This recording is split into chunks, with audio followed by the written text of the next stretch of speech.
စိုးနေတာကောင်းမကောင်းတော့အနေထားကိုပဲကြည့်လိုက်ရှေ့ရဆိုင်ရင်တော့မှပိတ်သွားပြီဆိုတော့လေ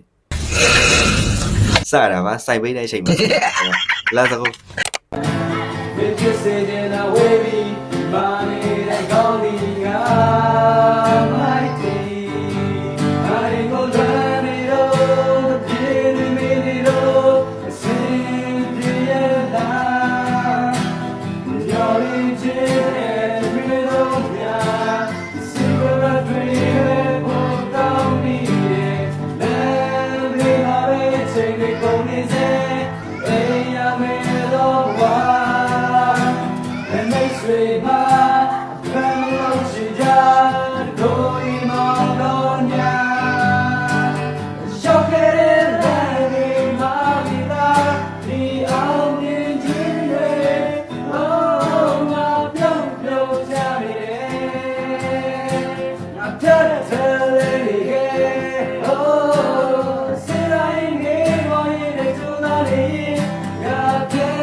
ကဲအားလုံးပဲကြက်နဲ့တက်ကြမှာကျွန်တော်မျှော်လင့်ပါတယ်ဗျာဒီဗီဒီယို TikTok မှာကြည့်နေเนาะမိုးရွေးဗီဒီယိုလေးကို mention ခေါ်ထားပေးပါတယ်